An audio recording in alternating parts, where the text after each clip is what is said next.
Check, check, check, check, check. Check, 1, 2, check, check. How's our sound? Good? Can everybody hear us in the back? Or we sound good back there? Got some feedback. I hear feedback. I got feedback. I hear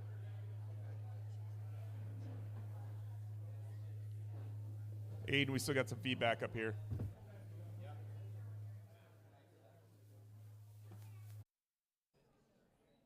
Switch mics. Yeah.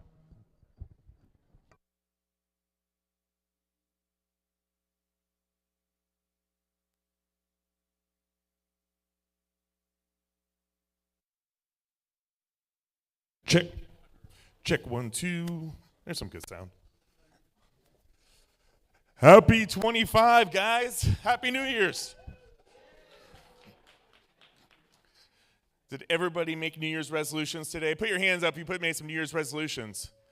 That's it? Okay, we're going to have a special circle for all of us that have New Year's resolutions. I know Owen made some. He was starting to go over it when we were talking about it on the podcast. So thank you guys for joining us for Tuesday evening. This is the Omaha RIA. Lots of new faces, but also a lot of old faces I haven't seen in a little bit. So love to see you guys out.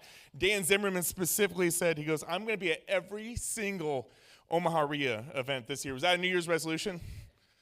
Okay, we're going to hold you to it. You guys are going to hold Dan to that. Who wants to see Dan speak sometime this year? You got to do it now. I've been trying to get him back up. We had him speak on short term on a panel, and that panel was awesome. You were extremely prepared, and at that point I was like, okay, we gotta get Dan to come speak in front of everybody. He's got some big stuff going on. So I hope you guys had a wonderful holiday and a relaxing time with your family. Got that out of your system, and now it's kind of getting back to work, right? But before we get going, I do want to go over some sponsorships and thank some of the people that are here tonight. I need to get my breath. I'm out of. I haven't done this in a while. I feel like this must be the New Year jitters. But first off, I like to drink. I want to drink. This is dry January. That's the problem, and I haven't had an old fashioned in like a week. So a quick thank you to our drink sponsor, Phoenix Restoration. I got Jenny Castaneda over here. Jenny, do you want to come up and say a few words about Phoenix Restoration? And while she's coming up, she's going to go over the benefits that they offer us. But the cool thing that they're doing for us, after this event, if you guys have never been, we go down to the bar, we drink. I won't. I'm going to drink iced tea. Okay. Yeah, yes. He's right, January. But yeah, you're buying drinks tonight, yes. So we find out that the best networking always happens after the event gets done. Just ask anybody that comes to these events. So afterwards, we try to wrap up around 8:30, and then Jenny's going to sponsor the drinks afterwards. So can you tell us about Phoenix Restoration? Hello, everyone. It's gonna be a party tonight. Okay. So hi, I'm Jenny Castaneda. I'm with Phoenix Restoration Services, and we help you rise up again after disaster. So we provide services for fire, water, storm, and mold, and we are a one-stop shop. So now that we're getting close to we are in the winter months. I keep saying close, but we're here. It's happening. There's flurries outside. Okay. Now that we're in the winter months, we know that can be tough on your property, so we want to give you a discount on top of your 10% RIA member discount. We want to give you $100 off any water mitigation services you may need from now to March 1st. So if you have any size water damage for any kind of property, we're so happy to help. Please call us. See our table down there. We have Pat here today, and we would love to answer any questions you have. So come connect with us. Thanks for coming out tonight. All right. And also tonight's event sponsor, a big shout out and a round of applause for Blackstone Insurance Group, represented by Marty McGuire. As a gold sponsor, Blackstone offers Omaha RIA members comprehensive insurance solutions tailored to their needs. Marty, you want to go ahead and come on up? And bring the stuff you want to give away. Marty's got gifts, and he has a big bottle of whiskey in his hand and a book, so that's a win, right? So Blackstone Insurance, besides being my insurance agent for probably 20 years now, has also sponsored the RIA since we took over in 2020, or I think our very first sponsor that we signed. And you've gradually upgraded your sponsorship to the highest point. And he's like, where do I go from here? So we tell us a little bit about Blackstone, services you provide, and probably about half the rooms are to your clients, but maybe you can get a few more, right? Could always use a few more. Thanks, Ted. Thanks, folks. Marty McGuire, Blackstone Insurance Group. I've been in the insurance biz for about 22 years now, and I help a lot of real estate investors with their property insurance. Anything from 1 to 4 unit dwellings, apartments. I tell you what, 2024 was a turbulent year in the insurance business, particularly as it pertains to property, particularly in the Midwest. So we saw a lot of changes over this last year. I'm glad 24 is over. I'm looking forward to a little bit smoother 25. But some of the things you guys might want to pay attention to are your property coverages have probably changed, and you may not have noticed. So a lot of agents aren't going over that stuff with their clients. Take a look at your renewals when they come through. You might see a little bit different wind-hail deductible or eligibility requirements going forward. They might be non-renewing your business because maybe it's a little bit older and doesn't have the updates that they want to see. So it's been a challenging year in property insurance. We pride ourselves on helping the investors to kind of navigate all of that, make sure that we have the correct coverages, and we represent a bunch of different carriers, and so we shop around. We find you the best rates, the best values. We also have a couple of specialty carriers because older apartment buildings are becoming a lot harder to insure. So if you have an older apartment building that's either being non-renewed or maybe you're paying a lot of money, we have a couple of specialty programs that we've brought online, and I have some brochures over there in the back if you want to come check it out. Really reasonable rates, making sure that you have the right coverages. Speaking of, okay, I'm going to have a couple giveaways here. We'll start with a fun one. It's one of my favorite bottles of bourbon. And I'm not drinking this month. It's dry January, so I'm not going to be able to share it with you for a while. But who here can tell me where Teddy and I graduated from high school? Mom, you don't count. Oh, and you don't count either. Oh, did I hear it over here? Yeah, West Side. West Side. It used to be Hollywood High. Right, enjoy. Oh, there you go. She won it for the man. All right. But from a coverage standpoint, who here, you raise your hand, can explain to everybody a particular coverage called ordinance and law coverage? Owen? You don't want to? Anybody else? I'll give you a book if you can explain it. No? Oh, I guess I get to keep the book. Rhinoceros Success. Oh, have you not read it? It's brilliant. Anyway, it's the first book that I received when I started my career 22 years ago. And it's just, it's a mindset thing. Damn the torpedoes, keep moving forward. Anyway, a lot of people don't realize the importance of particular coverages with their property. And so ordinance and law is one of those coverages. Make sure that you have it. Insurance will only pay to repair or replace something the way that it was prior to becoming damaged.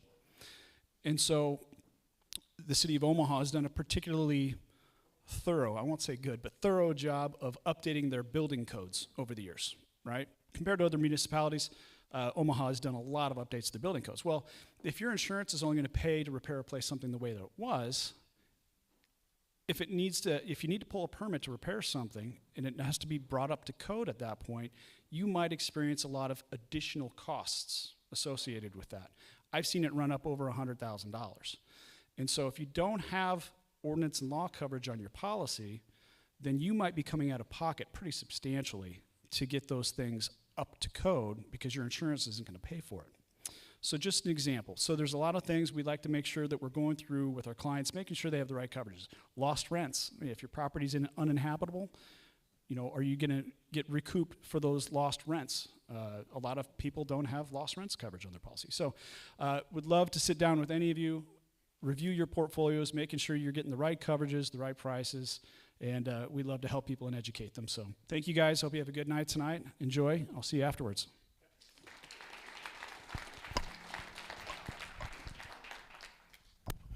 can't believe you weren't able to give away the book, Marty. Jeez. Over here, I just want to go over a couple of our sponsors that are, well, Frankel. Who's speaking on behalf of Frankel? Jacob, will you tell us a little bit about Frankel, the services you provide, and how you're enjoying your vacation after the first of the year?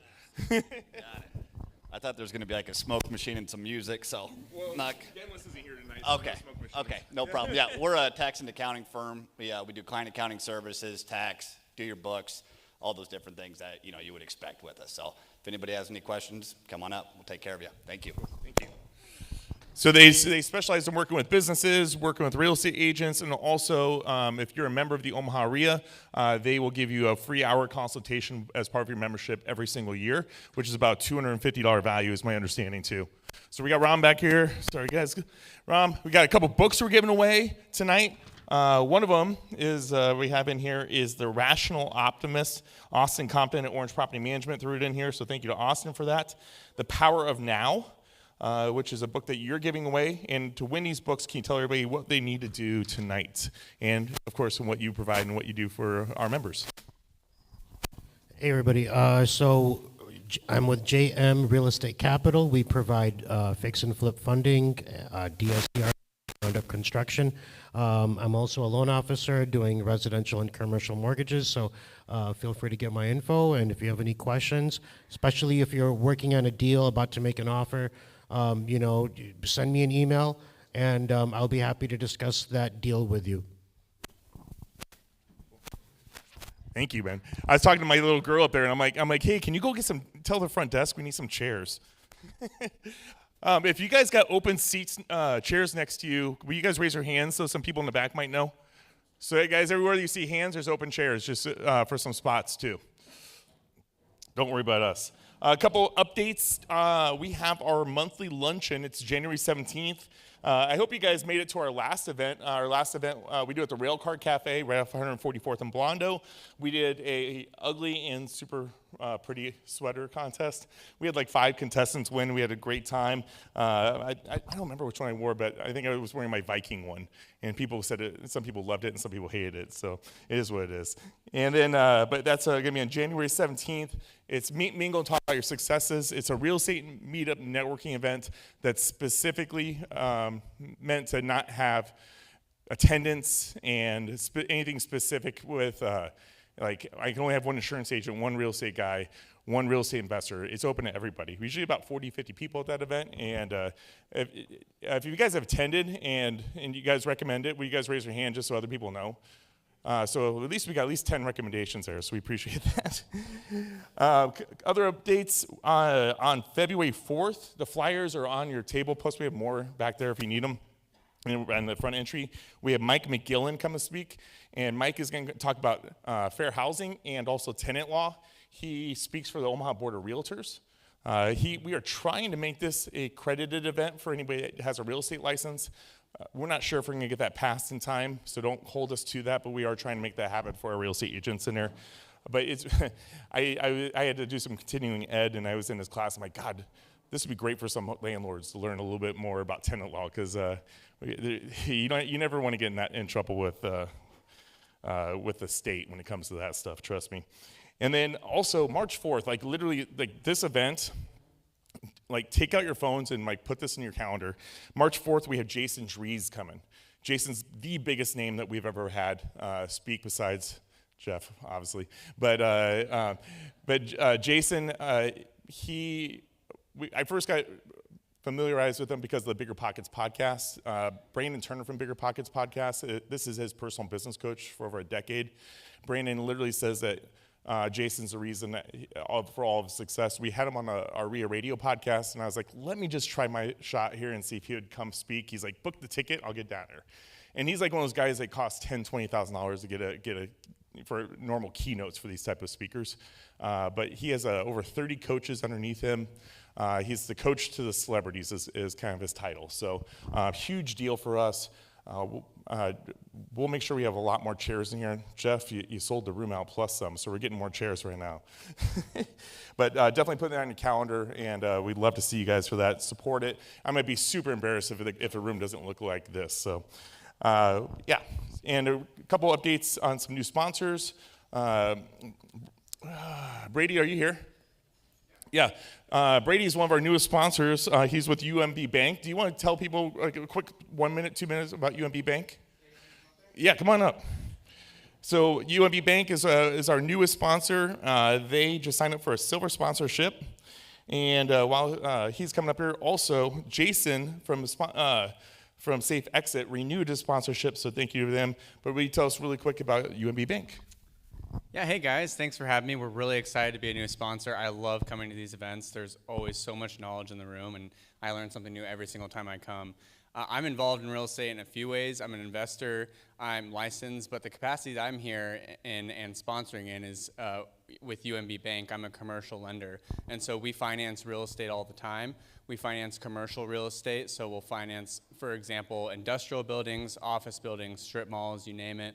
We'll finance residential as well, but it has to be multifamily. We don't do any single family residential financing. So anything duplex or larger, we will finance. We have great terms, I find. We will go up to 25 years AM to help the cash flow. We'll go up to 90% loan to value.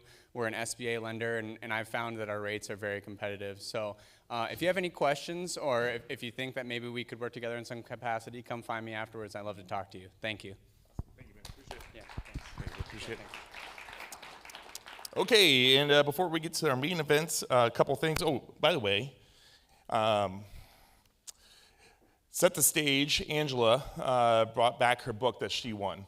So she read it. You said it was good, right? And I always say if you guys win one of our free books and you put your card back in it, we'll put it back in a pile for giveaways tonight. And we'll also give you a shout out for doing that. So thank you for doing that. Thanks for putting your card in it. That's super awesome. So we have 4 books to give away tonight, so that's great. But before I wrap up here, RIA Radio Podcast. That's Owen Dasher, the pretty guy back there. Yeah, that's him right there. Yeah, it's too pretty for radio. That's what he always says. But we had Gabe Ruiz on episode 172. It went long. It was like kind of like our old school, where like go 2 hours on an interview. So we did episode 172, 173, released them on the same day for you guys. Great podcast. We talked about cars. We talked about investing. We talked about life, weight loss. What else? We hit everything on that one. Family, coming in from New York, great podcast, great guy. Definitely would recommend checking it out. And then also episode 174, that's the real estate rundown. That's where Owen and I just kind of shoot the shit back and forth. And so if you hate the back and forth conversation, you can skip right past it and get right to the good stuff on Wednesday. And then also tomorrow, we have Neil Gallus coming on. That was a good podcast. Neil gets really deep and personal about his life, but also talks about how he's changed, and he's young, 32, and he's done a ton of things. So I think you're going to love it. But the best thing you do is whip out your phone again and give us a like, subscribe, share. It's how we are able to keep sponsors on there to keep that going. So thank you for that. But without any further ado, Jeff actually crossed out a whole bunch of stuff on my presentation here. So, but Jeff Beals. He's a dynamic speaker, accomplished author, and one of Omaha's most respected voices on business and development. As a co-founder of Grow Omaha Media and co-host of the Grow Omaha radio show, he shares invaluable insights into the city's growth, business opportunities, and real estate trends. Jeff serves as Executive Vice President of NIMP Dodge, a leading commercial real estate firm, and a president of Jeff Beals Associates, a sales training and consultant firm with clients of over 50 states and 14 countries. He also is award-winning author of 2 books and published over 1,000 articles. He didn't want me to list out all the articles that he's been published in. On a personal note, I grew up next to Jeff as a neighbor. I've mentioned this in the past. While I was close friends with his siblings, Greg and Casey, Jeff occasionally would do some hide and seek with us or maybe jump in on a game of Risk.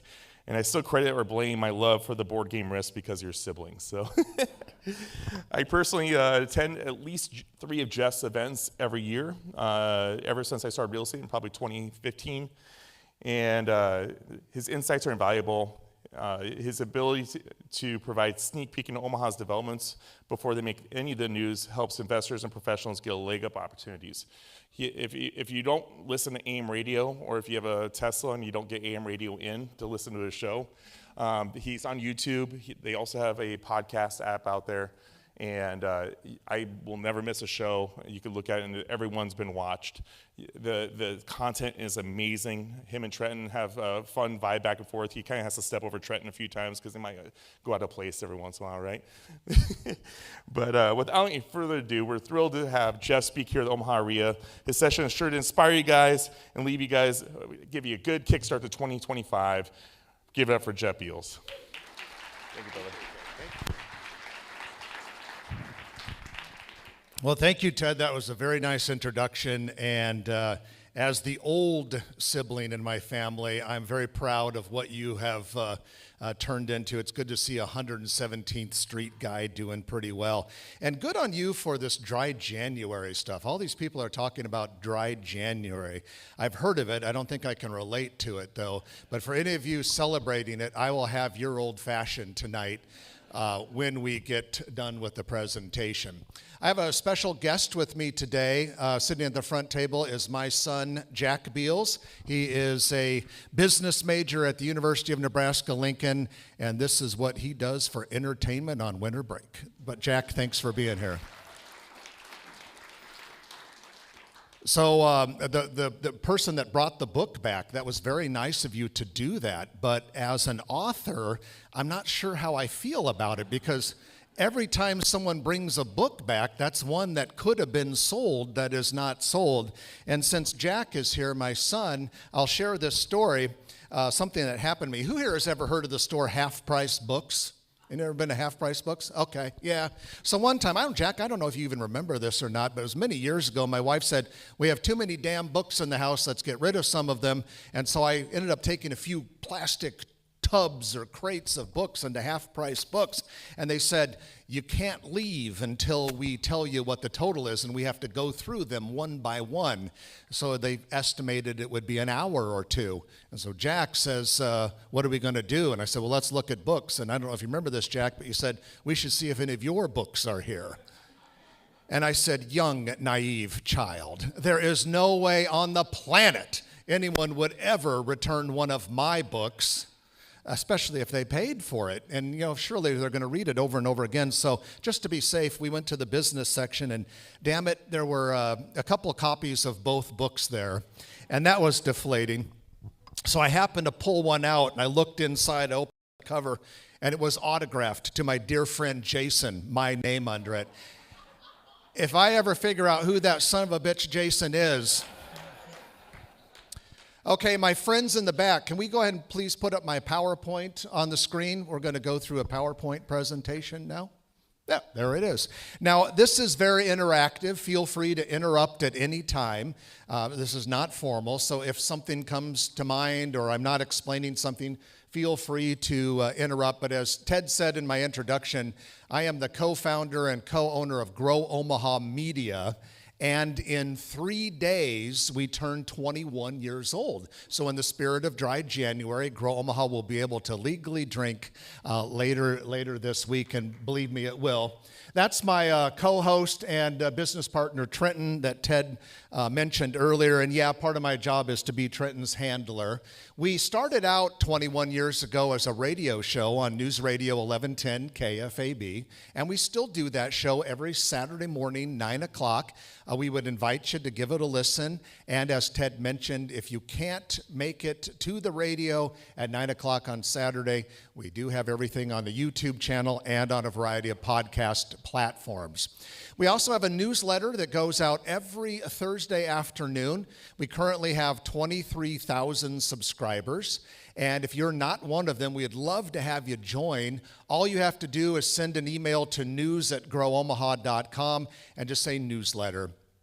We'll put you on there, and we have all sorts of information on that newsletter. We also, on July 1st, we started a new website. Well, actually, we've had the website for years and years and years, but on July 1st, we started doing daily news. And so now we invite you to check growomaha.com every day, because we have new news on there every single day. And in fact, I want to share this. I hope this doesn't come across as bragging, but this was our traffic on growomaha.com this year. We had 492,000 individual humans that visited us at least once, and all those visits together added up to about 1.2 million. and we had 3.2 million events or actions on the website, up 192% to 230%. And we're on target.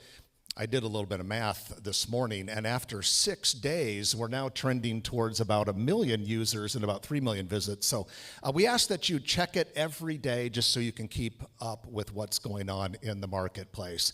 So as is customary, whenever we do this program every year, I am going to share with you some of the big growth and development projects that are happening in town right now, because that's our heritage on Grow Omaha. We cover a variety of news, but we started out talking about real estate development, construction, economic development, because my partner and I are a bunch of commercial real estate guys.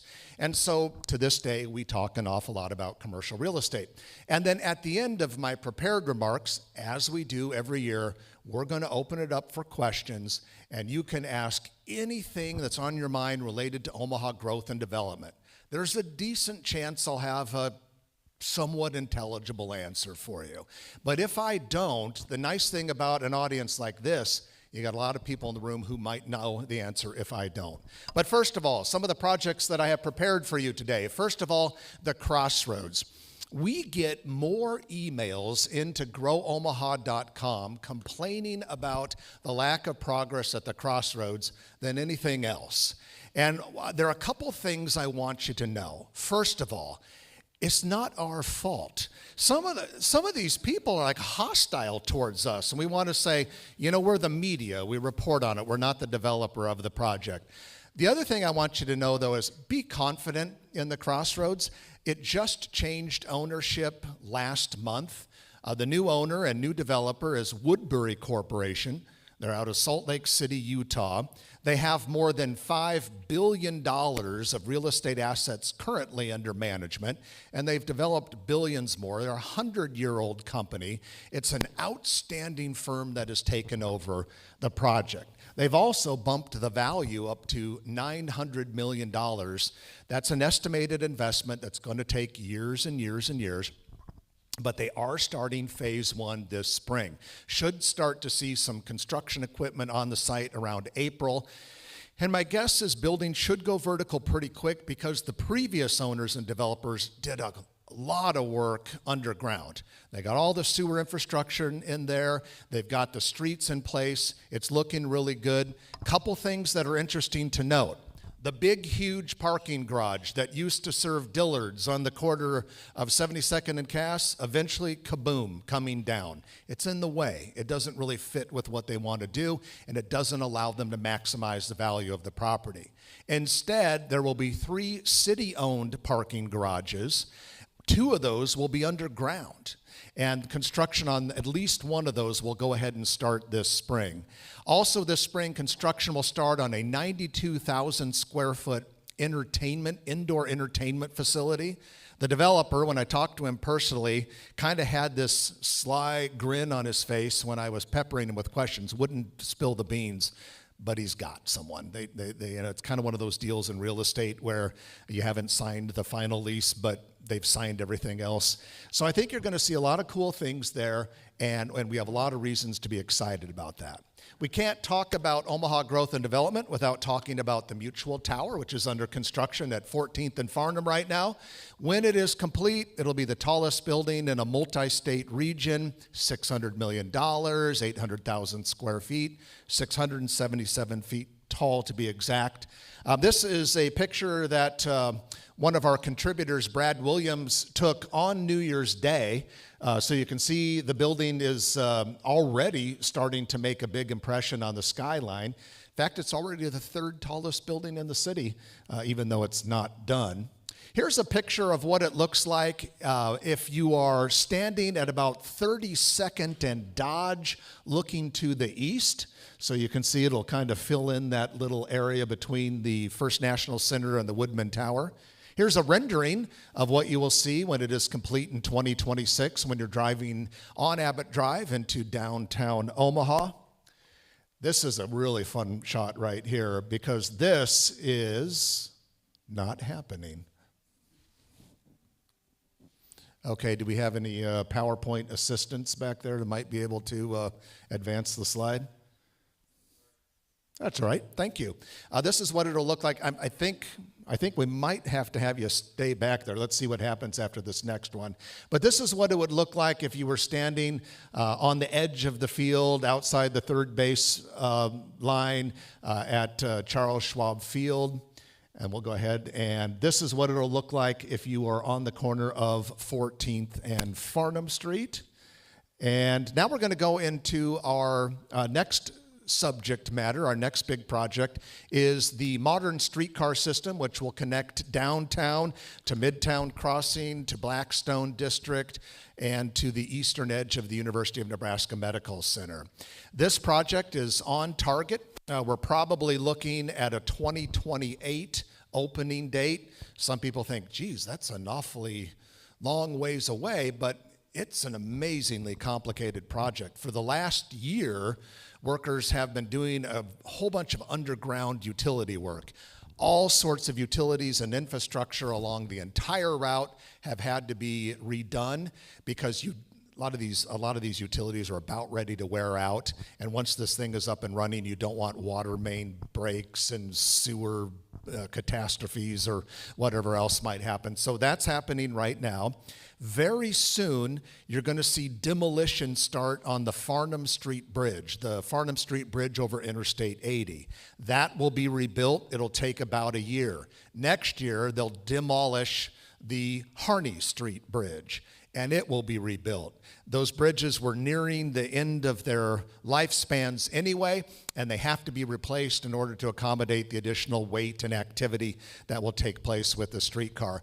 You should start to see rails going in concrete probably sometime in 2026, even though the project won't open till 2028.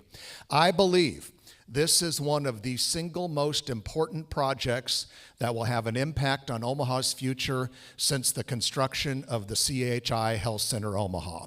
And I don't say that lightly. I served on the campaign committee and was a spokesman for the bond issue campaign in the year 2000, which got that CHI Center passed and built.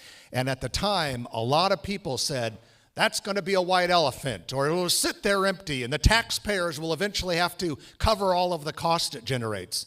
None of those dire predictions ever came true.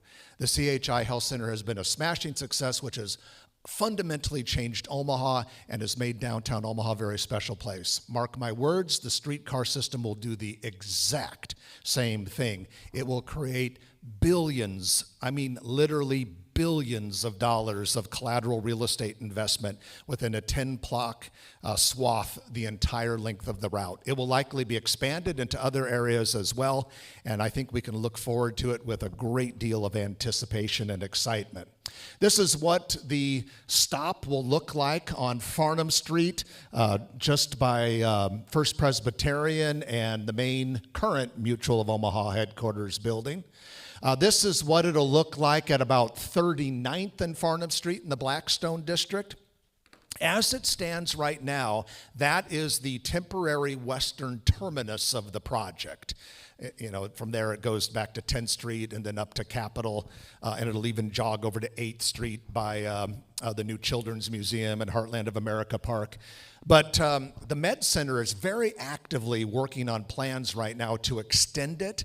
The only thing that has caused them not to announce that, as I understand it, they have been debating about which route it will take through the Med Center. We should know that soon, and there's a decent chance the Med Center extension will actually be able to open when the entire streetcar system opens. Here's a rendering of what the vehicle maintenance facility will look like. If you're wondering where this is, that bridge up on top of the picture is an off-ramp from Interstate 480. So this is kind of on the southern edge of Lot I of the CHI Health Center. Our next project is the $1 billion terminal renovation and expansion at Epley Airfield. This is another project that will fundamentally change our city. It is desperately needed, and for those of you who have, like me, suffered shoulder to shoulder, sweating your asses off waiting for your turn at Cracky McGee's in the South Terminal, or that horrible Godfather's Pizza in the North Terminal, relief is on the way. This will be a very, very impressive airport facility. My laser pointer isn't dark enough to highlight a lot of things, but you can see there's this big, huge section in the middle. That's going to be the central pavilion. I'll show you a couple other renderings here in a minute. And then you'll see it's one long, big concourse instead of the annoying north terminal and south terminal. And there will be many times the number of concessions provided once you get past security. Construction has already started. They are going like gangbusters. This is what the front entrance will look like. You know, that canopy project is going on right now, and that will be done this year. So you're under that canopy on the front drive. You'll go into the airport here. You'll go straight back, and that will be baggage carousels. You go up, there will be ticketing.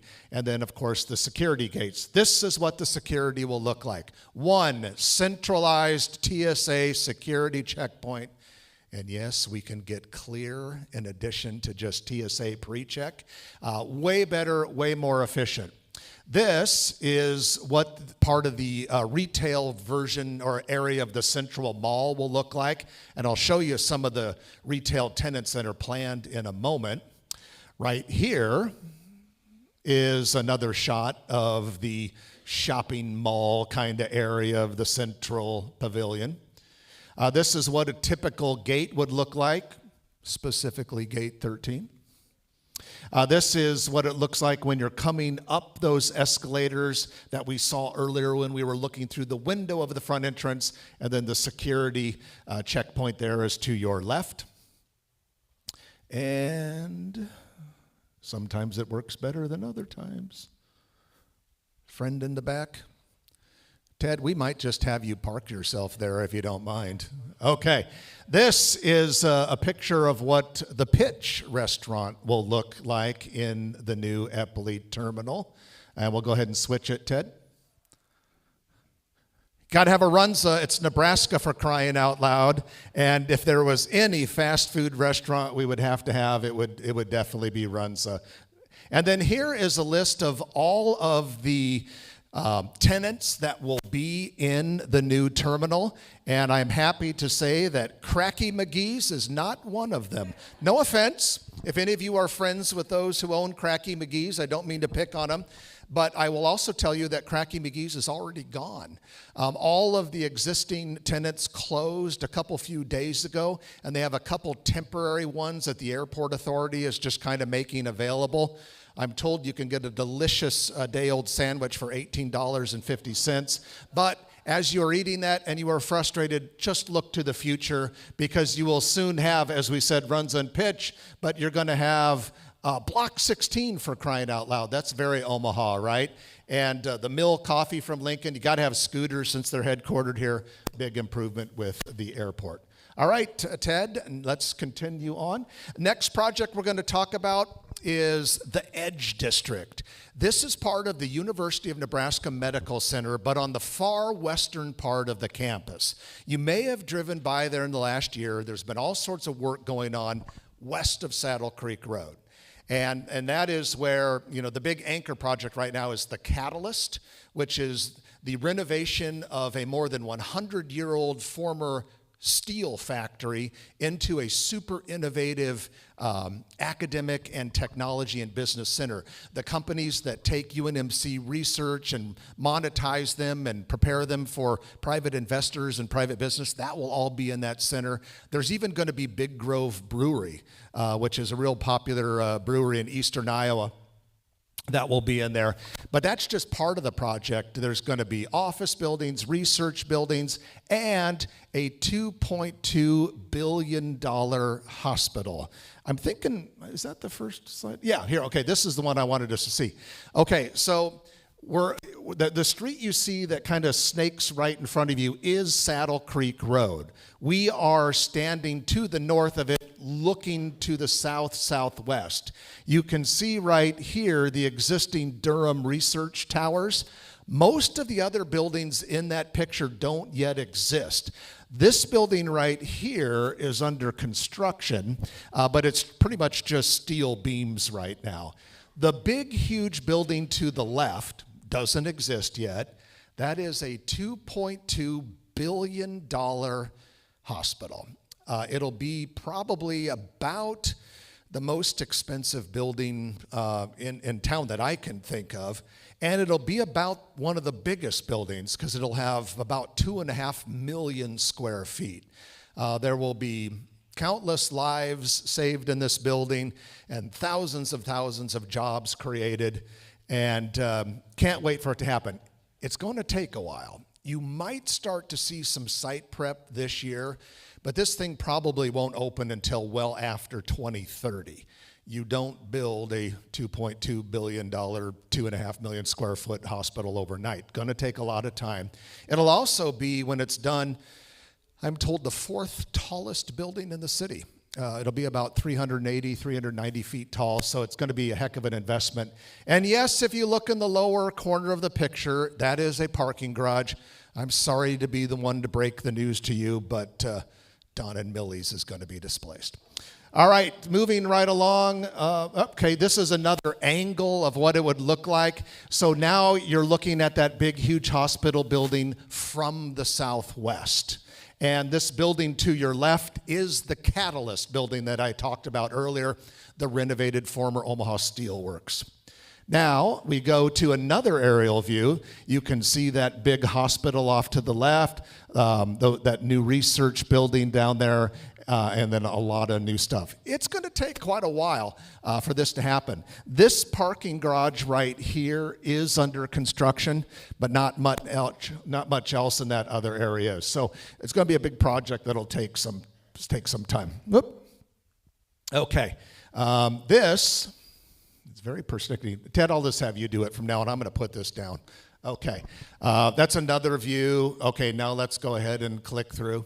Next project is the Duo, and this is New Style Development's effort to renovate the Twin Towers of Central Park Plaza into 700 apartment buildings, plus a lot of retail space.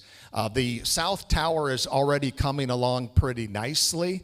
The North Tower still has some office tenants in it, so they won't even start that until those leases expire next year. But the South Tower is coming along like crazy. Actually adding a little bit on top. They're connecting them in the middle. Some of you may remember that this little building over here used to be the Park Fair Mall. For the young people in the room, we actually had a full-scale shopping mall in downtown Omaha.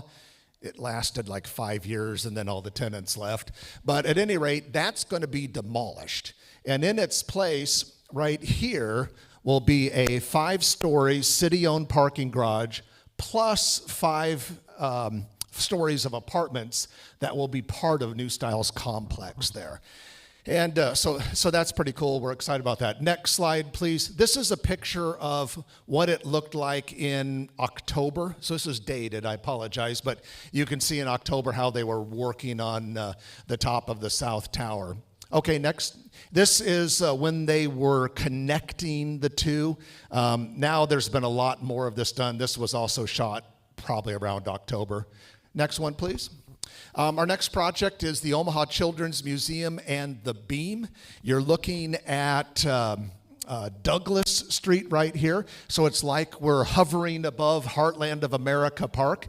This is just a forgotten little grassy area right now, and New Style Development's going to build this building. The bottom of it will be a city-owned parking garage.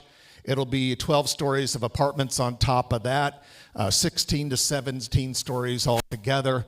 Beyond that will be the new Children's Museum, and both of those projects should start construction next year. Okay, next, please.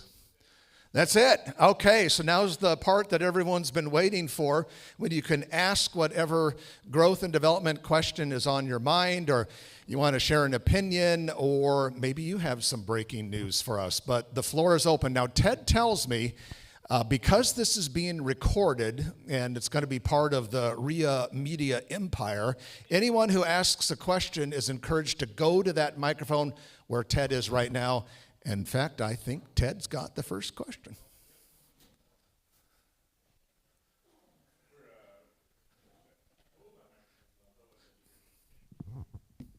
Cool. To start us off, I got 3 things I'm going to cover, and this is kind of give everybody an idea of how to approach this. First off, I got 2 projects going on right now, and so I'd like to know what is happening in these areas. The Little Bohemia area. I have an Airbnb down there. It's doing really well. I just got done doing a renovation of a duplex down by Sokol. And I know that there's a new development happening right now where the old sandwich shop was. What else are you seeing down there as far as growth over the next 12 plus months? Yeah, the project you're talking about is called Boho Flats, and it's about a 5-story building. It'll have street retail, so it'll fit in the character of the neighborhood there. But that was a part of town in the old, Eastern European ethnic immigration days of Omaha's past. That was a big concentration of Czechs and Hungarians and other Bohemian cultures, and hence the name. And developers doing a fantastic job of preserving what's there. The Williams Street apartments were just completed last year, kind of a half a block up from 13th Street there. Dundee Bank looks great down there. What's that? Dundee Bank looks really good down there. It really does, yeah. We love Dundee Bank. They're a Grow Omaha sponsor. We really miss the donut place down there, though. Yeah, the sign's still there. Yes. And it's right next to the short-lived Muchachos, which is going to be, I think it's called Masa Luna, which is a local taqueria. So there's a lot of activity there, a lot of potential projects as well. I think that area is ripe for redevelopment. Some people are arguing that 13th Street needs to go on a road diet. A road diet is when you take a major thoroughfare and you turn it into 1 lane each way with a lot of decorative stuff, kind of like what we did on Farnham Street. And in a lot of places, it really makes sense. I don't know if it can happen there, though, because that's a key transportation route to Interstate 80. So you're probably not going to see a road diet there. So that area is going to have to become walkable with semi-trucks passing through. How about I got a 4-unit that I'm renovating around 34th and Dodge. I'm staring at the Mutual of Omaha building. I've heard rumors that we're going to get some residential, potentially some commercial space, maybe some stores. And what's happening there?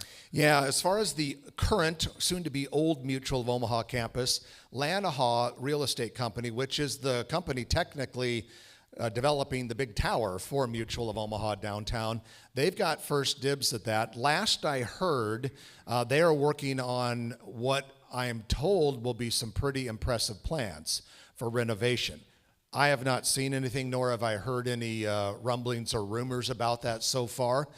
The big question everyone has, will they save the tower? Will they save the dome? Don't know. What we do know is that building has a lot of problems. I think it's structurally okay, but it was added onto and added onto and added onto so many times in a very haphazard way that in order to renovate into an apartment like New Style did with the old St. Joe Hospital, or like they're going to do with the old FNBO 22-story main bank, would be very, very difficult. So we're going to see what comes out of Lanahaw's recommendations. Don't know for sure, but I wouldn't be surprised if we don't hear something this spring. I mean, it'd be great to throw a rave in that dome with the lights going up and everything. It'd be kind of a good time. It's a pretty cool area already. Last one I got, unless people don't go up here and ask questions, is there's some exciting news I've been hearing about the potential of Tampa Rays becoming Omaha Rays, which if you have Airbnbs downtown, this could be really lucrative. Have you heard anything further about the Tampa Bay Rays temporarily coming to Omaha for a couple of years? This appears to be one of those things that's an awful lot of fun to talk about, but is probably not going to become a reality. Okay. We published an article about it on Grow Omaha. There's shirts out there that say Omaha Rays, by the way. I would buy one, and I'd tell you what, I'd spend and waste a lot of money at that stadium for the year or two that they possibly would play here. This all comes from a Wall Street Journal article that was published this fall. That was talking about the conundrum that the Tampa Bay Rays find themselves in right now. Tropicana Field was destroyed largely by one of the 2 hurricanes that came through there. And the plan was for them to play there through the 2027 season, and then they were going to move into a brand new state-of-the-art ballpark, which was supposed to be done by the 2028 season. Well, now they have nowhere to play for this year, so at least as far as Tropicana Field is concerned. So they made arrangements to play in the New York Yankees spring training facility, which conveniently enough is located in Tampa. Problem is, it only seats like 10 to 15,000 people, and the Yankees have a single A team that plays there during the baseball season. It is a hardship for the Yankees organization, and it's pretty much well known that they're not going to allow Tampa to be there beyond the 2025 season. So the Wall Street Journal article said that Charles Schwab Field in Omaha, where the College World Series is played, was being considered. And so that got a lot of us in Omaha thinking, well, how exciting and how cool would that be?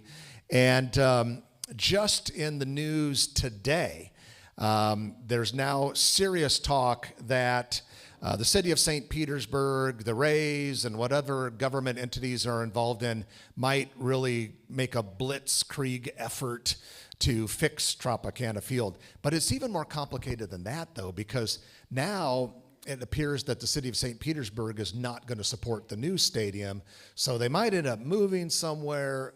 Who knows? There's still an outside shot, but I wouldn't put your name in for tickets yet. So we have a better shot of getting an NHL team. Well, let's go ahead and put our name in for tickets for that too, right? And hold our breath. Do I think there will be an NHL team in Gretna, Nebraska? No. Do I think it's outside remotely possible?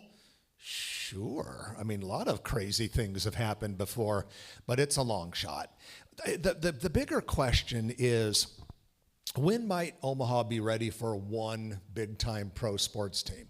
Technically, the Supernovas are like Major League Volleyball, but volleyball doesn't attract the crowds or the eyeballs or the dollars that the Big Five, baseball, football, basketball, hockey, and Major League Soccer attract. So the question is, when could we get to that point? You know, with the Omaha area, supposedly in March, when the Census Bureau numbers come out, all indications are we will finally exceed 1 million people for the first time ever. And Lincoln has about 350,000. And so you're like, the argument is with the unusually large concentration of corporate headquarters for a city this size, some people say maybe we could support one, but we'd be about the smallest market in almost every sport. But who knows? Who knows? Maybe someone will pull a trick like Oklahoma City did years ago, so we can always hope for that. Ted, those were great questions to get us started. And who is going to, oh, we got someone right there. Because otherwise I'm going to keep on asking. You're them. just testing it. Okay. Here we have a contestant. Yeah. Hey, you seem like the guy that might know this. So what would you recommend for somebody either getting into development in town or wanting to do more development? Like, I've found it's really difficult to work with the city. It has not been fun. It's been a big challenge. What could I start doing, or how can I make it easier for myself in the future, or anybody that wants to do it? Like, where would you start? Well, I think the number one thing is intelligence. And when I say intelligence, I'm talking about intel, like the CIA gathers intel. And I think that's probably critical for someone that wants to get into any type of investing, let alone real estate development. I remember one time talking with a friend of mine who owned a construction company. And this is way back in 2006 or 2005. So it's been a while. And he said, he was talking about how the business development side of construction had changed so much. And he said, when I first got involved in the business, all we did was wait for bid requests to come out. We would do a lot of work, and we would sharpen our pencils and make the best bid we could get, and we would get our share of the business. And he said, now, if you're not the construction company that's putting the idea to build the project in the owner's head in the first place, you're too late. And maybe that's a bit of an exaggeration, but I don't think it really is. When you're wanting to get a leg up in something like real estate investing or development, early knowledge, early intel is important. And I think that comes from relationships with as many people in the business as you can possibly get. I think it comes from detective-like question asking. And I think you have to be ready to do some persuading and put the idea in the head of someone to sell a piece of land to you or a property or get a partner in.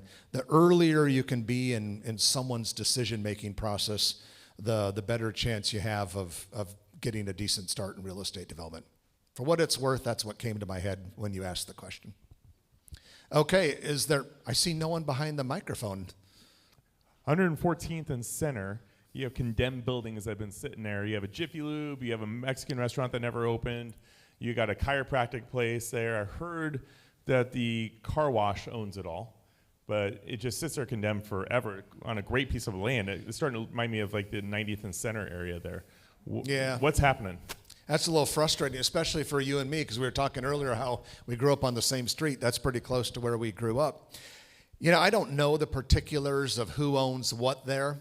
I know a few years ago, one of the brokers in my real estate office was working with a wealthy individual who almost bought one of those buildings for the sole purpose of storing one of his expensive cars. That's about the closest I've heard to anything happening there. And the question is why. I don't know why, other than monitoring and observing real estate development for my whole life. It seems like once one building goes south, it's not uncommon for the neighboring one to happen. And if two buildings go south in one small area, you've got a very severe problem on your hands. As far as like the different nightlife districts that we have around the city, you got your Benson, you got your Dundee. Are you seeing any of them explode more than others? Like if somebody in this room is looking to invest in some new areas, or maybe they have some properties they're looking to offload, is there any recommendations you have on areas that are expanding faster than others? You said nightlife, right? Yeah, nightlife kind of brings, different good renters, and especially if you have short terms and midterms. Yeah, Ted, because when people hear the word nightlife, they think Jeff Beals. That's the first thought that comes to their I'm all about nightlife. Yeah. Okay, so I'm not too up on what's going on in life, but I can tell you. Just growth in general, like as far as any areas that you recommend. I was to say, but I can tell you when I leave the Blackstone district at 10 o'clock to go to bed, it looks like it's on the verge of becoming a very fun place. Same thing with Benson and a lot of other areas. Now you're not going to have the Parliament Pub downtown because that went out of business last week, but. As far as just districts in general. Now, I did hear that the same owners are just renovating and putting a new club in. I don't know. We have a photo that we published on growomaha.com of them taking all the furniture out, but maybe they have new furniture coming in? I heard they're reconcepting the whole bar. Well, in that case. I was talking to yeah, there you go. Keep it going, yeah. I would say as far as districts are concerned, I would be extremely interested in anything that is along the streetcar route. It's kind of funny. There's been all this talk about grocery stores. Where's the grocery store going to go downtown? And Creighton University's president, of all people, has been talking about Trader Joe's possibly going to North Downtown, very close to or even on campus. Don't know if that's going to happen for sure, but he's talked about it on multiple occasions. The would-be erstwhile developer of the Civic Auditorium site has talked about grocery stores.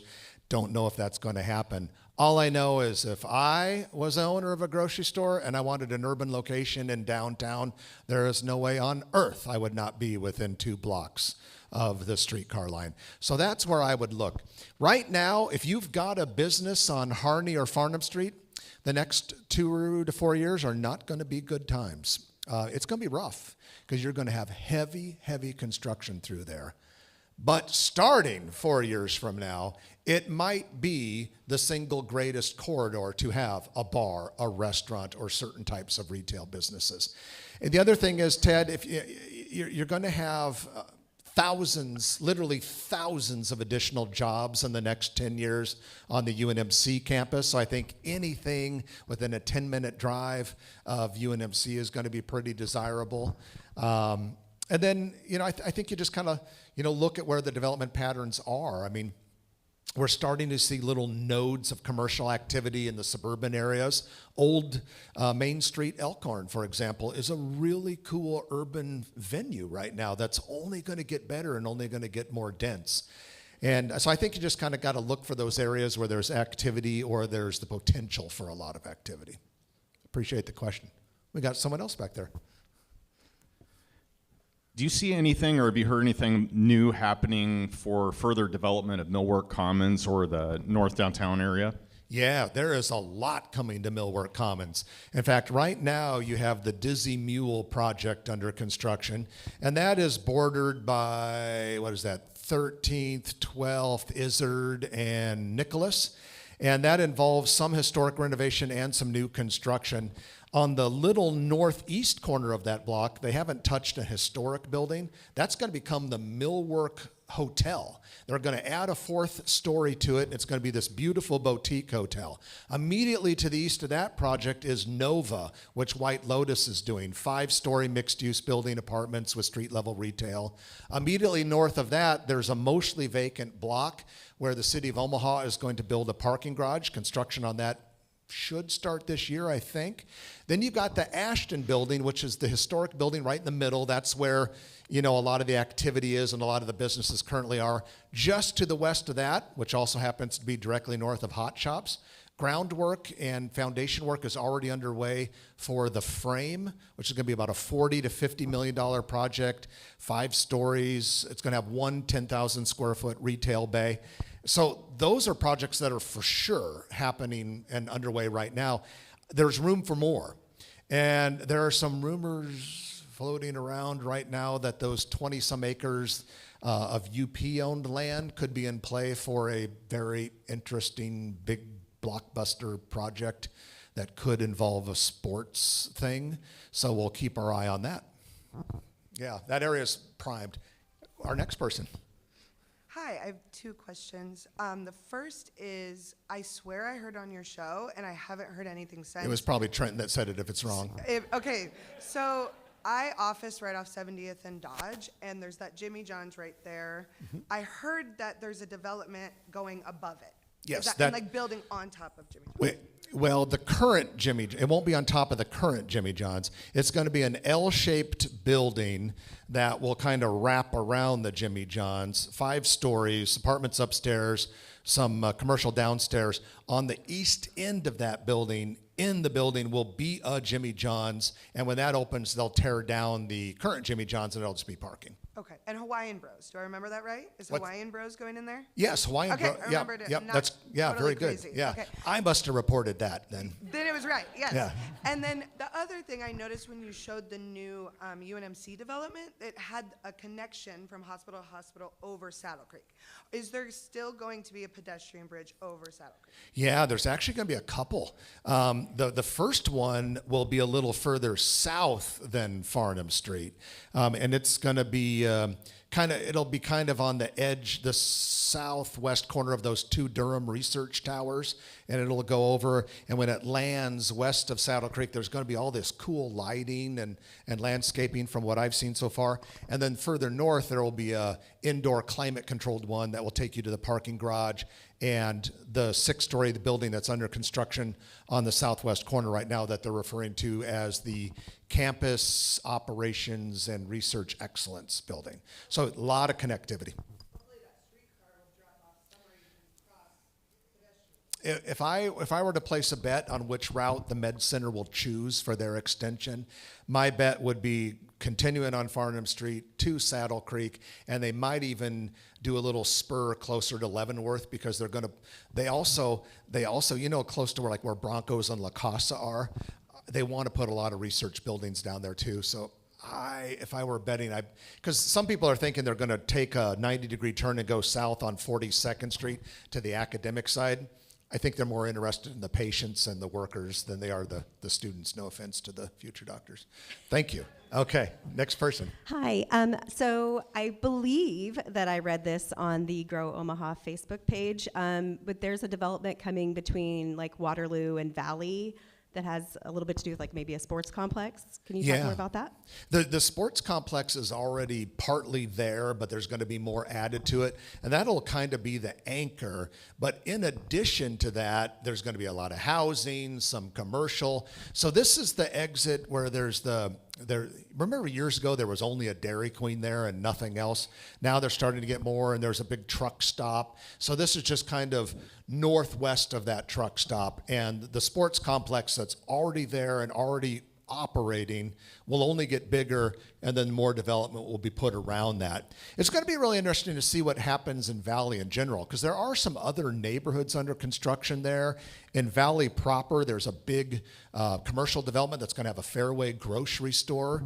The tricky thing out there is it is in a big-time floodplain. And we know what happened in 2019, and so the question is how much development you do out there. Do you go and do you do anything other than those lake developments that work great out there? I mean, the water table is so high there, you scratch the dirt and it squirts you in the eye.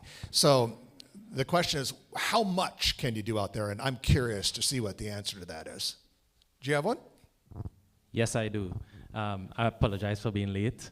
But I don't know if it is you covered this in your previous talk. Is there any word on development on North 24th Street? Nothing other than the chance, well, there's a couple things. Carmen Tapio, who is the owner, CEO of North End Teleservices, is building a new headquarters building there. And this will be right on the northeast corner of 24th and Lake. It's also going to have a multifamily component to it as well. I'm not familiar with anything else on the 24th Street corridor. However, there's a very good chance that an expansion of the bus rapid transit system is going to go on the 24th Street corridor. The plan is roughly, this has not been approved, this is just kind of being, in fact, they're still studying it. You know how public transit is, they got to study things to death. But it would basically on the south be at 24th and Q, then go up 24th Street, and it might turn and jog over to 30th at Cumming. It might jog at 24th and Lake over to 30th, or the other possibility is it stays on 24th all the way to Ames and then goes west to the Ames Transit Center, which is over a little bit southwest of 30th and Ames. If that happens, I think you should see a little more development sparked in that area. Plus, Creighton has got so much construction on the north side of their campus, some of that could spill north a little bit. All right.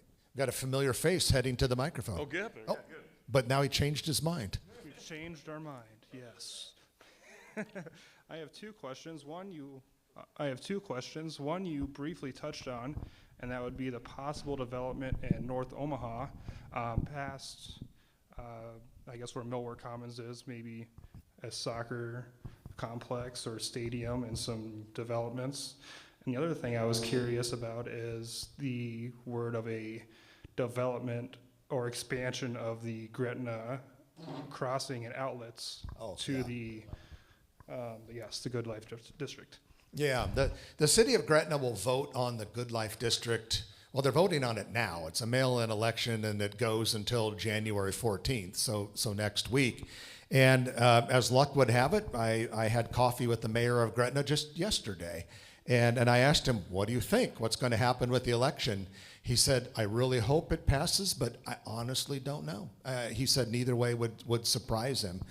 That is a very complicated thing, this Good Life District.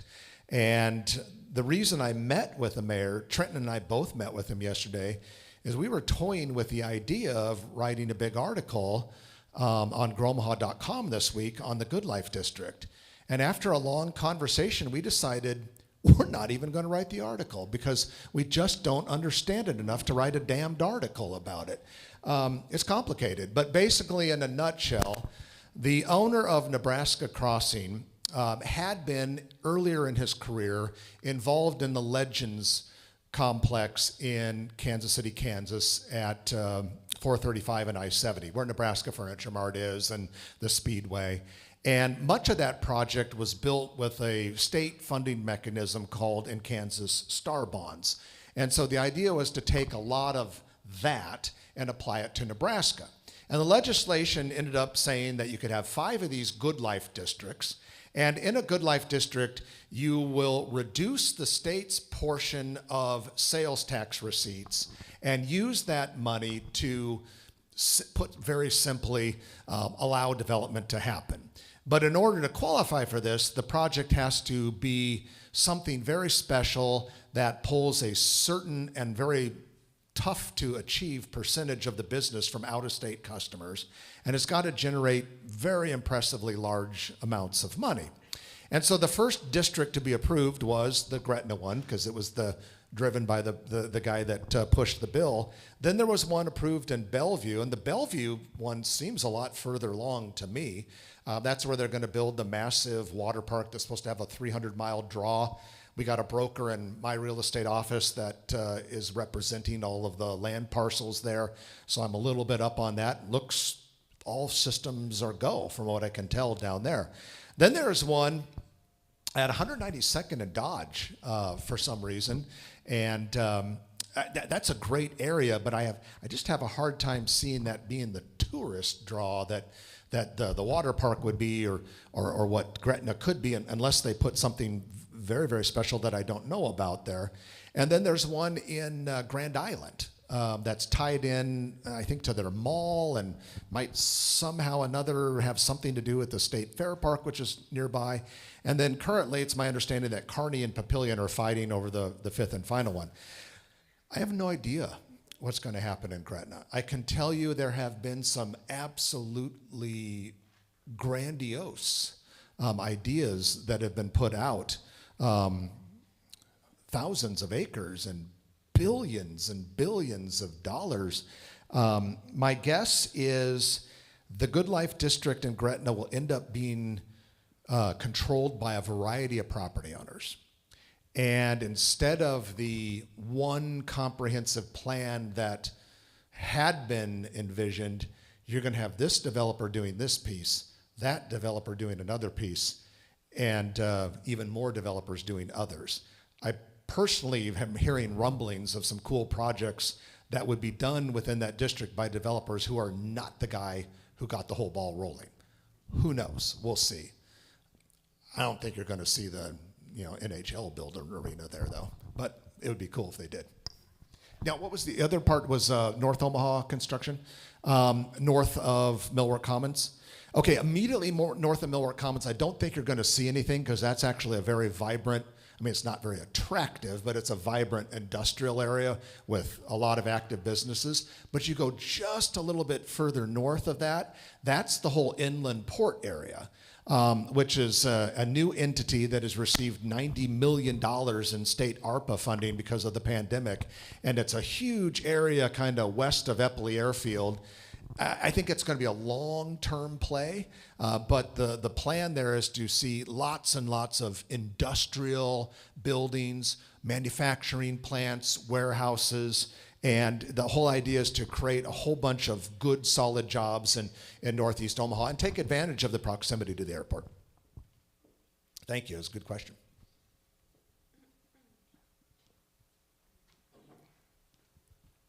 Well, I might have enough to wrap it up here. I got three things to bring up. I heard that the Civic Center got scraped, and there's a whole new plan potentially in place. Wanted to talk about the potential train system going to Council Bluffs. Is it going to happen? Okay. And what about the update on the orbit system on 24th? Sure. Well, the orbit one, I kind of touched on his question there. That is still technically in its study period. But the vibe I'm getting, or the rumbling I'm getting, is that you're probably going to have another orbit. And it'll be just like the orbit that runs down Dodge, but it'll be on the 24th or the 24th/30th corridor. We just have to wait until Metro makes whatever announcement that they're going to make, and I don't know when that is. So the next question was about the Civic Auditorium site. So that is a huge piece of land. It's 4 city blocks. And that's just how big that Civic complex was after they tore it down. And the city sold it to White Lotus Development, which is a well-known developer here in Omaha that's done a lot of projects. They haven't moved on it yet, at least from what you can from the perspective of someone who drives by, like I do once a week. And so the question is, what will happen and when? It's my understanding they're on a bit of a timeline, and that if something doesn't happen by a certain time, the land can revert back to the city of Omaha. They can buy it back.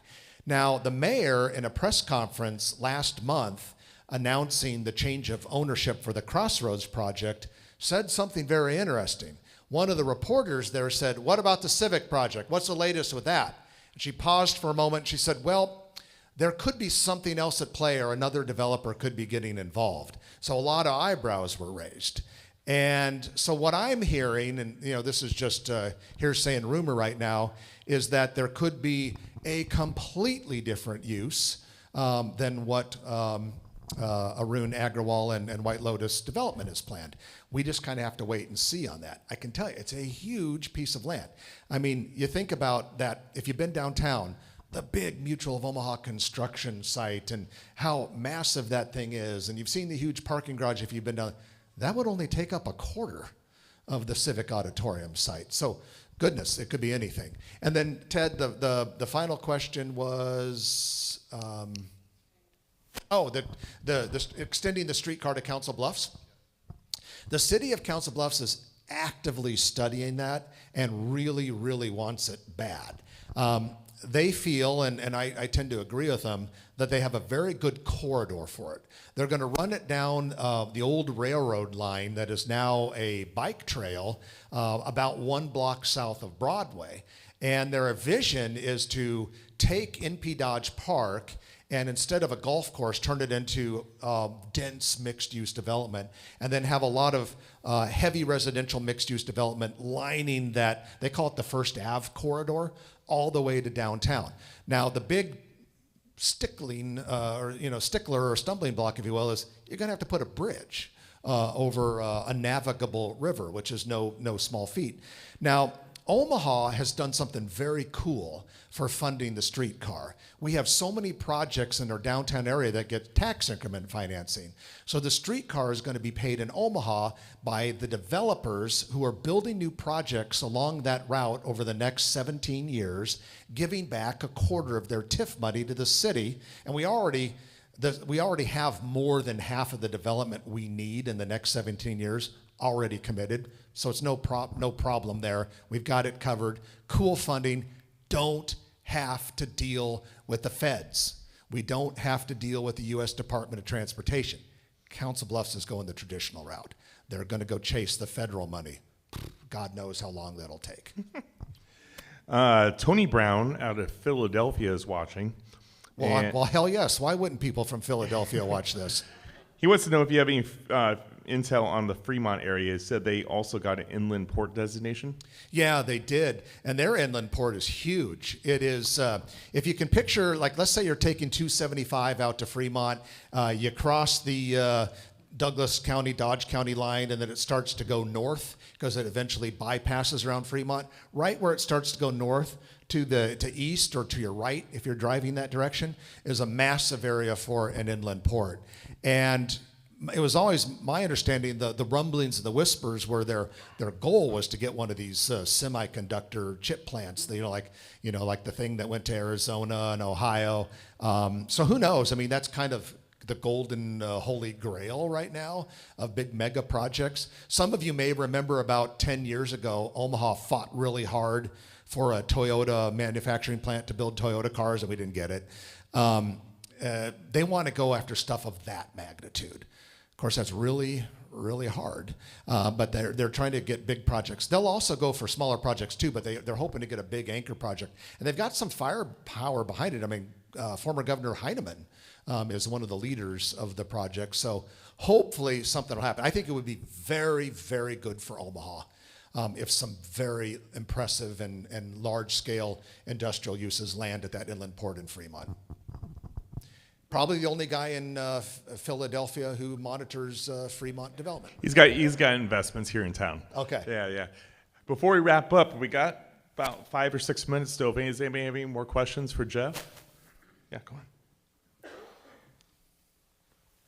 Yeah, I was just curious if you knew anything on the 192nd interchange out by Gretna, if you had any news on that. Oh, Interstate 80? Yeah. And yeah.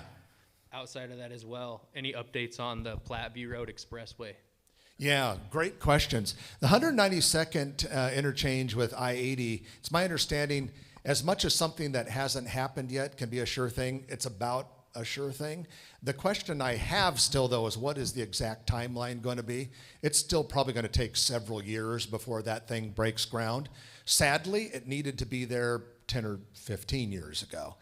We really could use that. But what he's talking about is where 192nd Street meets up with Interstate 80 in Sarpy County will be a full-blown interchange there. And so you'll see a ton of real estate development around it when it happens, and it will relieve some pressure. It'll take a little bit of the traffic off of the Highway 31 by Nebraska Crossing. And I don't know if it'll do much for 168th and I-80, but it might help a little bit there as well. The Platteview Expressway is a Sarpy County plan to take the Platteview Road corridor from far western Sarpy County all the way to US Highway 75 Kennedy Freeway area and turn it into a 4-lane divided highway. Last I knew, part of it would be controlled access freeway style, and part of it, unfortunately, would be just 4-lane divided surface road like any other highway. We desperately need it. The problem is, last I heard, the county is on its own. I don't think the State Department of Transportation is involved. I don't know about any federal money that they're getting, and it really is a shame because we could really use that. In fact, if money were no object or we had more of it, I would like to see that full-blown freeway style, and then you make that the truck route. For any semi that doesn't have a destination inside the city of Omaha, they're funneled over there, and then they can take I-29 when they get over to Iowa, back up to I-80 and head to Des Moines and Chicago. I hope I live long enough for that project to be done because it would help a ton to get those semis off of the main line of I-80. Next question, sir. How about the small project on about 42nd and Dodge? And there's maybe one going on about 36th and Leavenworth? 42nd and Dodge. Are you thinking of 39th and Dodge? By the Taco Bell? Yeah. Well, there's two projects by the Taco Bell. So on the north side, there's one that's getting close to completion. It's called the Artisan. It's a 4 to 5 story apartment building. There'll be indoor parking on the ground level. I don't believe there's any retail in it. And that's getting close. And then on the south side of Dodge, immediately east of the Taco Bell, 3 houses were just demolished this fall. That will be a 7-story apartment building with about 2 to 3 of the floors indoor parking. And then about 36th and Leavenworth, where the old dollar store or something like that? Yeah, you got a couple residential projects going in there. Right on the northwest corner, there's a Quick Shop. And right west of that is a 4 to 5 story apartment building. And that one is a little controversial in the area because they're going to allow Airbnb units in there. And then on the east side of that street, where the Mother India restaurant was and the dollar store, that eventually will all be demolished, and another 5-story apartment buildings going there. Little bit of street level retail, but most of the first floor will be indoor parking. Thank you. You bet. What about North 30th? I know you touched on all the development that's going on in North Omaha. They got the Highlander out there, and I've also noticed some new development. So is that part of everything else that's happening in North Omaha, or is something else happening there? You might be talking, there's like a 4 or 5 story apartment building a little bit north of the Highlander. Is that what you're talking about? Like maybe, a half mile? Yep. I don't think it's related, but I'm not entirely sure who the developer is. But I think you'll see, like if the Orbit, I know the Orbit will probably, if the Orbit probably happens, you're probably going to see a lot more of that.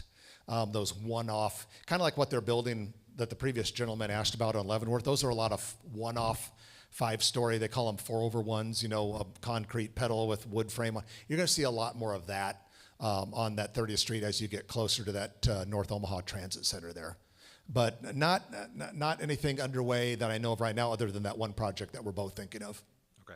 And then last question, over there in Ashland and Valley, are those floodplains like just impossible for anything to be built on there, or is there any hope? By Ashland? Ashland and Valley. Well, Valley, the whole city's in a floodplain. But what they can do, those lake neighborhoods work great because the dirt they take out for the lake, they pile up and you put your house on there, that's above the 100-year floodplain. Seems a little bit weird, and you're not getting a basement, but they can do that. Ashland is different. Part of Ashland is down in the floodplain, but part of it goes up in the hills. I have not heard of much limiting development in Ashland. Of course, our friend Hal Daub wanted to flood it 20 or 30 years ago when it built that big, huge lake, which would have been kind of cool if you didn't live in Ashland. But that project is dead. So I think Ashland has a very, very bright future, and will grow and grow and grow. Gretna's going to be the next Millard. Ashland will be the next Gretna.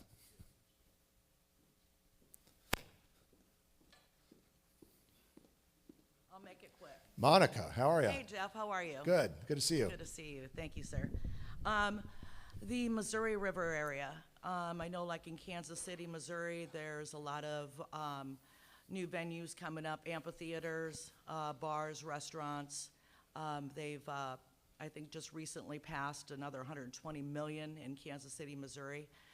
So why is it so difficult for Omaha to have any type of entertainment along the Missouri River, float through restaurants and so on, whereas other cities? Yeah, like right on the river? Yeah. I don't entirely know why Kansas City could do that and we couldn't. I can say that I think both Omaha and Council Bluffs are working hard to integrate the river into the fabric of urban life.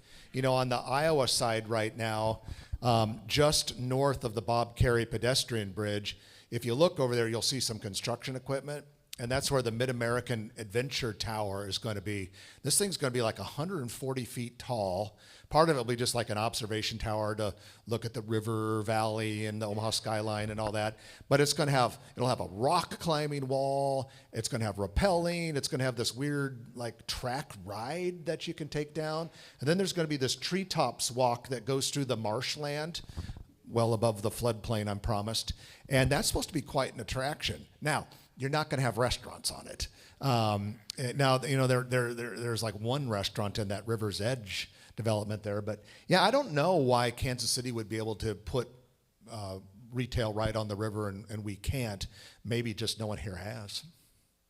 I'm sure they have the same U.S. Army Corps of Engineers regulations. Yeah. Did you have one, sir? Yes. What can you tell us about what's going to happen with that land by Millard North?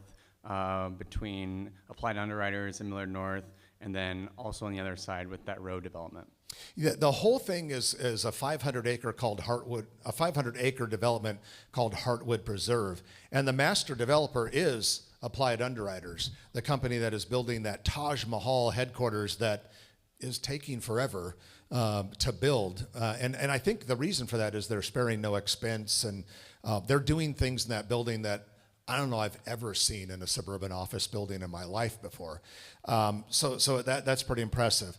So the whole Heartwood Preserve thing, when they announced this 5 years ago perhaps, at the time they said this is probably a 20 to 25 year build to get the thing fully completed. And given that timeline, they're probably doing pretty well because you already have Carson has its beautiful buildings there. Union Bank has a great office building. Valmont has its Fortune 1000 global headquarters there. Olson, a big civil engineering firm, is currently building its Omaha area headquarters, 4-story building.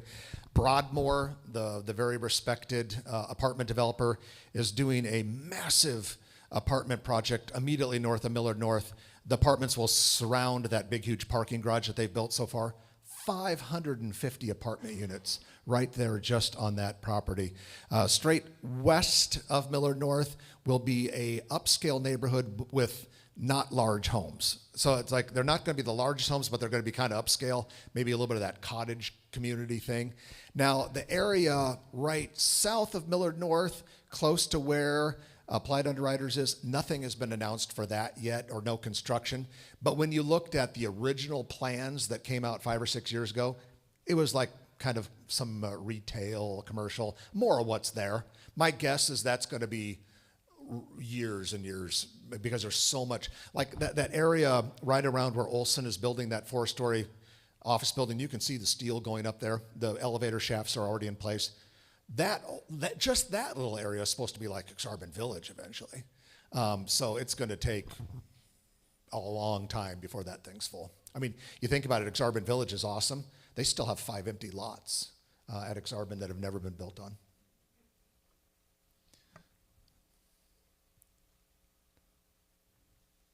What about the empty lot, that huge park-like thing right north of CHI, kind of between Abbott and CHI, just that big open field. I'd heard rumors there was going to be something going on there development-wise. Do you know anything about that? Oh, you're talking about the big lawn in front of the Gallup? Yeah. Okay. Yeah. There was an announcement last year that Union Omaha, the pro soccer team, would build their stadium there, and it was part of what was going to be or could be a $300 million mixed-use development. Again, probably phased in over a long period of time. And last I heard, as of about a month ago, the soccer team has not bought that land from Gallup yet. And I get the impression, I don't know this for sure, but I get the impression they might still be working on financing. So we'll see what happens with that project. Do they go ahead and build there? Do they decide, maybe there's a different lot somewhere around downtown that might be better for us? We'll have to wait and see on that. But the plans that were released last year said like a 7,000 seat stadium there. Really nice, not big, but really nice. And then some development. We'll see what happens. But that project, from what I can tell, is not progressing perhaps as fast as we may have hoped. You know, right off I-80, there was that development that the sports complex was going to go on. Was that Martha Street exit there? Oh, yeah. And then it fell through. And we were just interviewing Jose Pena for the Rio Radio podcast. Uh-huh. And he bought a whole entire street of houses. I think 9 houses in a package. With the intent that the soccer fields were going there? We're originally going to take it, yeah. So now he's flipping those, and he's going to have rental properties, and he's going to come out great out of that. Oh, okay, good. You know, but he talked about some development that he knew that was still planned out for that empty land. Have you heard anything that's happening over there? He wasn't 100%, but he said there was some stuff happening. Did we stump you? No, you didn't oh, stump okay, me. okay. I just feel bad for him because this development that's going there is a concrete recycling business. That's what I heard, yeah. So and he heard differently. So that'll do really good for rental properties. I'm sure it'll make lovely noises. I'm sure Jose's listening to this right now. He's like, oh. I can't imagine how you recycle concrete, but I bet it's loud. Yeah. It's got to be loud. Yeah. Any other questions before we wrap up? This is your chance. I know it's always at the end, everybody's questions like, oh, yeah, I remember that place. No? Okay, can we get a big round of applause for Thank Jeff? you. I appreciate it.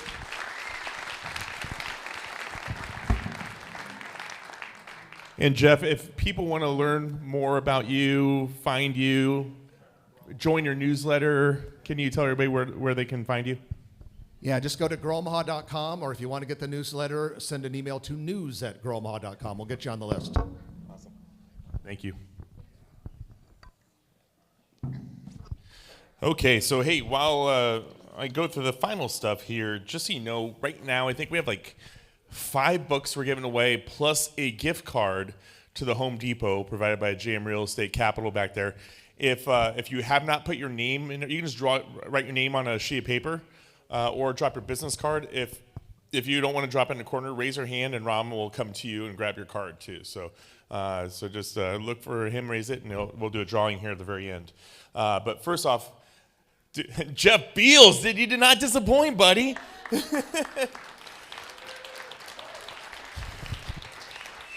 Jack, what do you think? Is this the first time you've seen him speak like this? Was it kind of intimidating as a father in front of your son like that? Was that intimidating at all for you?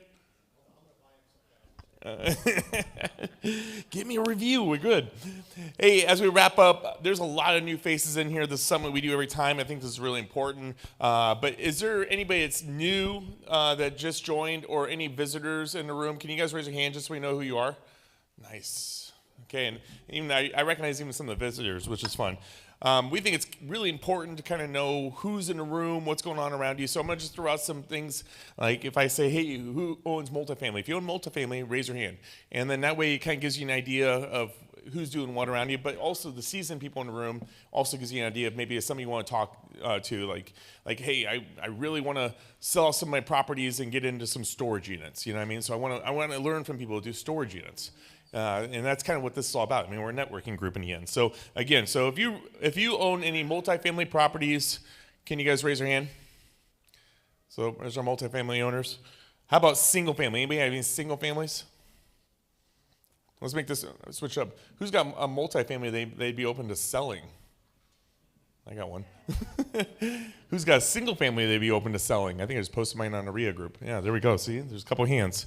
Anyone doing mobile home parks? How about storage units? Where are any storage units? I see 2 hands. Commercial property owners? Anybody doing commercial property? Chad? Any contractors in the room? You gotta wave them really high so we can see the contractors. Are the contractors with their hands up looking for business? Good. Any out-of-state investors? That includes Iowa. Anybody outside of Nebraska? Any wholesalers in the room? Especially wholesalers looking for business. Back in the day, you've asked us like 3-4 years ago, and there was like 14, 15 hands up every single time. It is just like, not anymore. Rehabbers. Anybody doing rehabs, flips? What about short-term, mid-term investors? Anybody doing short-term, mid-term? Yep. Is the short-term, mid-term market doing good for you guys right now, or has it been tough in the winter? Slow? Yeah. I got 1 or 2 units doing really good. I got 3 that are completely vacant. It's fun. Anybody doing real estate syndications? Couple, yeah. And what about hard money lenders or private money lenders? Any of those in the room? I know we got some sponsors. What about land developers? Anybody doing land developing? Anybody own car washes or developing car washes? There you go. It's not on my list, so it's good that I bring it up. Anybody do property management? Anybody see some hands, see some sponsors? What about anybody with experience doing 1031 exchanges? And where's our investment realtors? Any realtors in the room that are experienced with investment real estate? I love that. Okay. So now you kind of get an idea what's in the room. So when we go do drinks and happy hour by Phoenix Restoration, you guys can meet, mingle, and talk about these topics. Next up, I'm just going to skip the book giveaway, but we're running pretty good on time. I'll give it 5 minutes at max. Is there anybody that has something they want to sell, something they're looking for in their business, or a shout out that they want to do? It's an open mic. So like, I'm gonna use I have a house at 2619 Reese Street. It's a 2-bedroom Airbnb. I will sell it for $185. If I don't have to pay real estate fees, I'll sell it for $175. So that's kind of an example there. It's getting $1,750 rent. I also have a 5-unit I want to sell too that's fully furnished. So yeah, anybody have anything like that they want to sell, promote? It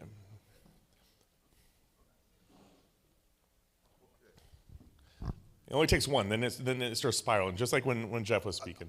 I'm very selfish. I want to promote myself. I'm a 3D photographer, so if you want to help sell your property in a way that some of your competitors probably are not, I'm the guy to see. So I'm here. I'm sitting over there. Advanced Property Imaging Omaha. I've been in business about 7 years. I've done maybe some of my former clients, actually. But I'm willing to take some more. So thank you very much. Advanced Property Imaging Omaha, 3D photography.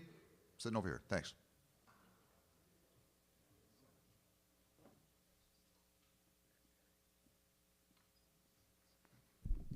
Hey everybody, Axel, Undercover Kitchen. So I just want to remind everybody that we do kitchen refaces. So if you guys are flipping a house, don't want to redo the whole kitchen, a reface is an awesome option. So color match doors, a lot of guys, I've done them for a handful of you in here. If you have a painter, they just paint the cabinet faces. We give you all new doors, hardware, the works. It's cheap, it's quick, and your kitchen looks brand new. So Undercover Kitchen, Axel, hit me up.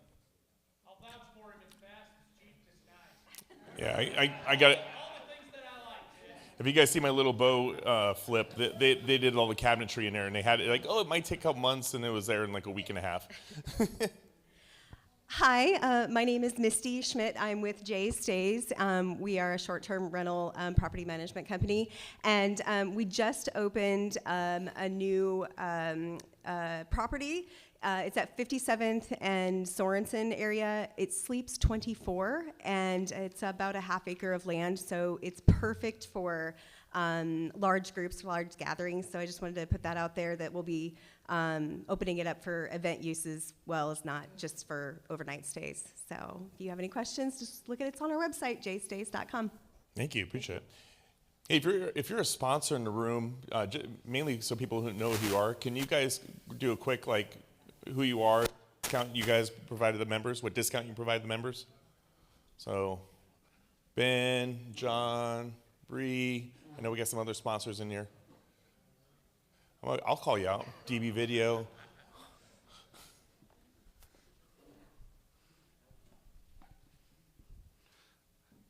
It's good to see so many faces out here that I've seen in the past and some new ones. It's always good to see you guys representing Omaha RIA.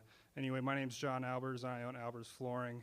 We're a gold sponsor of the Omaha RIA. We love to be here and provide everyone with a 10% discount that runs on all of our services all the time. If you follow us on Facebook, you would know that for the month of January, we've got 25% off. Probably not going to run that deal again for a whole another year. So if you got something in the pipes, come talk to us. We can get you taken care of and get you 25% off. Jeez. Anyways, John Albers, Albers Flooring.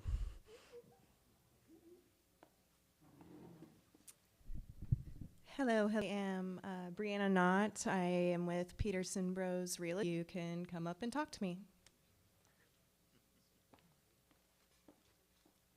The microphone might be a little. I'm down here. The microphone's up here. No, you're good. You're a new real estate investor, and so I'm with MOTAC, Metro Omaha's Tobacco Action Coalition. We help property owners and managers with their smoke-free policies. So we help them implement it. If you don't have a smoke-free policy, we'll also help you with enforcement strategies, and we can provide a lot of educational materials as well as cessation resources for your tenants. We can provide signage as well, and all of our services are free.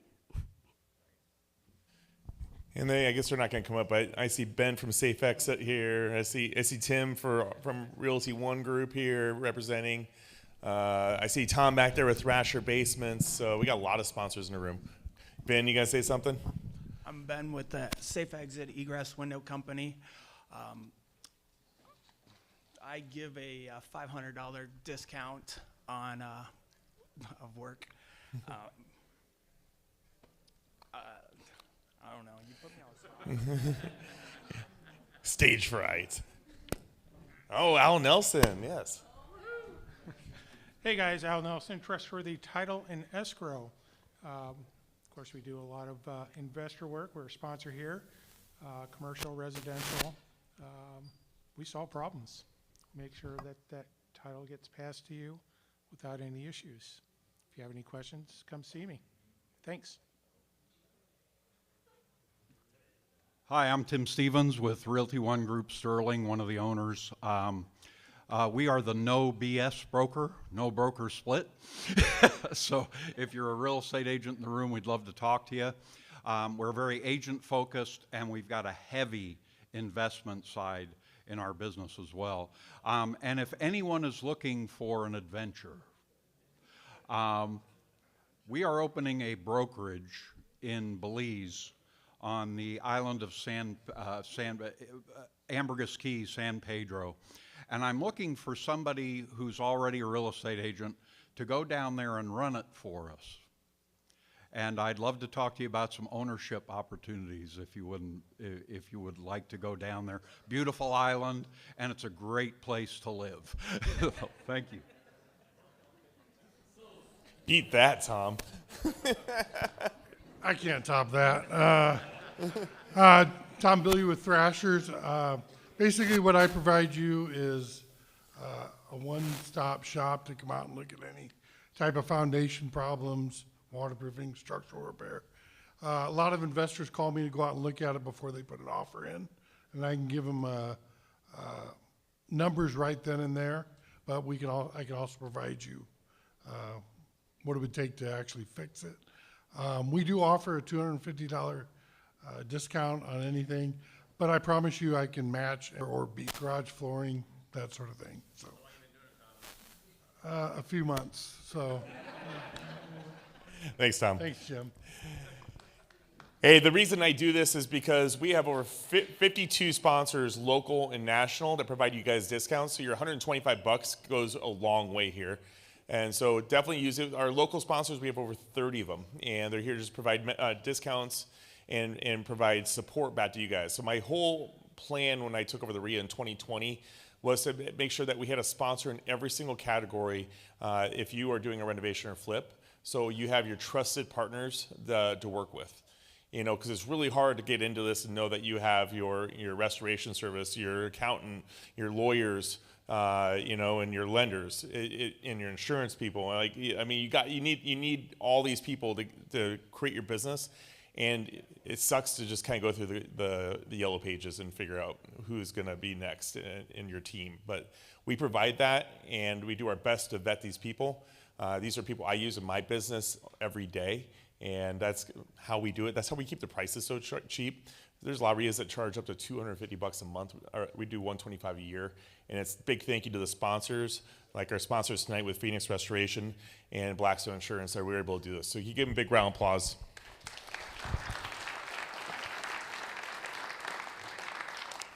Okay, before we wrap up here, we got some giveaways. Ram, you want to bring that whole thing up here? So what we're going to do is Ram is going to pull out a card, and you can pick.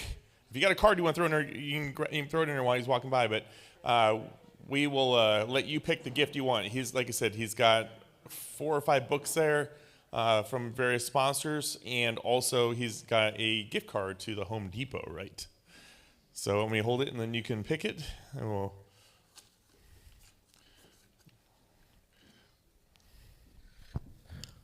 First one is Monica Albers. With Realty One Group.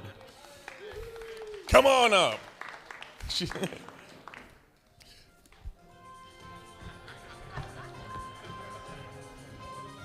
That's what happens when Denless is here. Home Depot? Thank you. This is why you pick it, so they don't think that I'm biased here. Anne Marie. With City Line Properties. Anne Marie, where are you at? You lost out.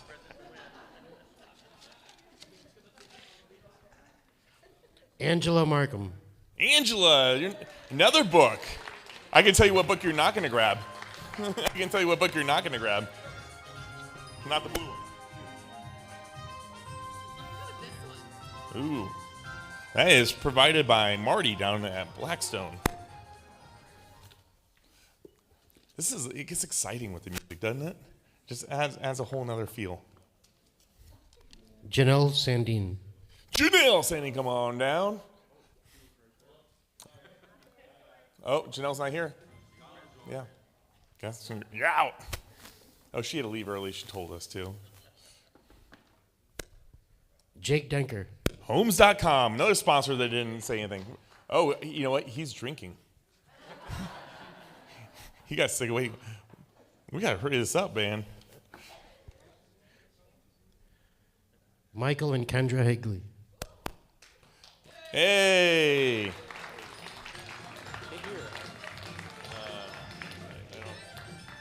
We have The Power of Now, Off Balance and Purpose, or Rational Optimist. Oh, there you go. By JM Real Estate Capital there. Okay, 2 more left.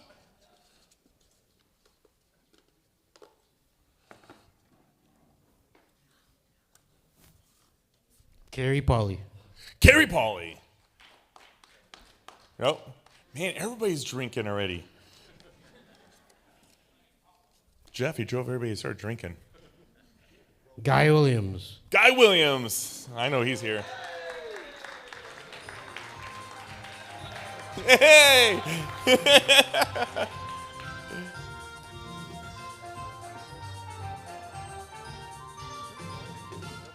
Okay, that one's by Angela. Thanks for returning that. And the last book of the night, it's a big one. It's a big one.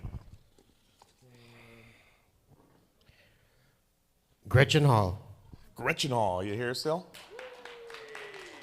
Hey, there she is.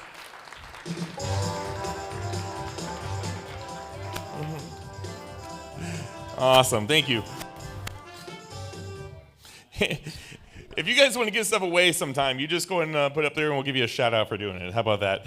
Hey, before we go, we just want to take a moment to show appreciation for the staff here tonight. And if you enjoyed the event, consider leaving us a review. We put some QR codes on there. We'll have a thing signing with a whole bunch of different ways to give us reviews.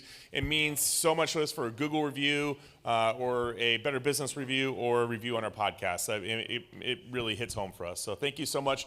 Appreciate your support. What a great crowd tonight. Jeff Beals, you killed it, man. And I can't wait to have you back next year.